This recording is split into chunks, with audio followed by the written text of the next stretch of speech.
go, Steve.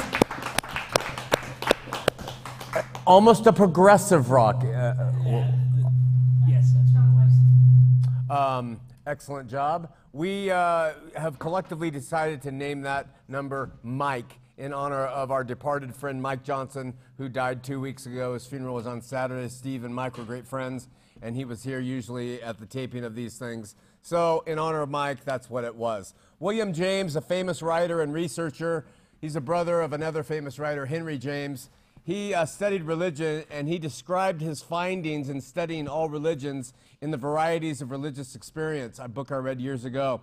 And it describes the fact that many people who are seeking for enlightenment or insight to the spiritual metaphysical world often experience rebirth in their sojourns. So no matter what they are, this is what William James points out, it's not just Christians that experience regeneration or rebirth. And this fascinated me when I studied it. Buddhists and Muslims and all different walks experience or can experience something that they call spiritual rebirth or new life.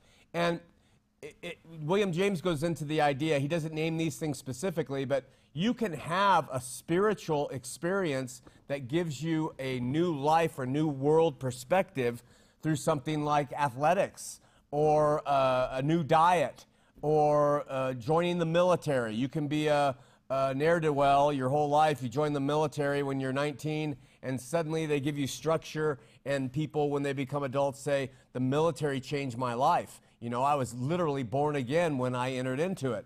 So what's the difference between being born again as a Christian and being born again when you embrace the 12 steps of a 12-step program?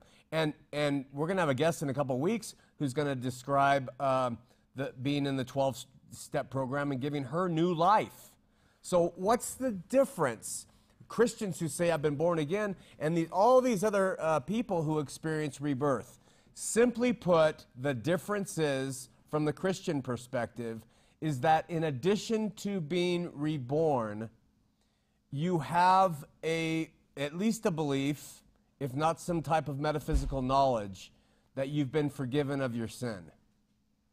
Therein lies the difference. We can't be so self-centered as Christians to think that other things in this world can't give people new perspective and new life. They certainly do. And when I read that William James book, it really opened my eyes to see that it's really self-centered to think that only Christians experience rebirth. It really isn't true.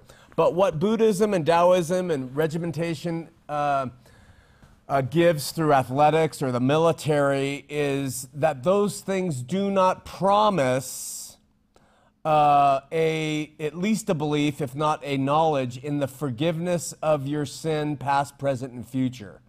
And in that comes, with the Christian experience of rebirth, this hope, this belief, this trust that Jesus came and he did for us what we couldn't do.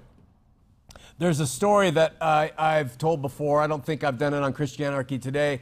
And it's about a guy who's walking through the jungle and he falls into a pit of quicksand and he's sinking down, and Muhammad comes up and he says, you know, by going through this, when you pass to the next life, you're going to inherit many wonderful things when you enter into heaven with Allah.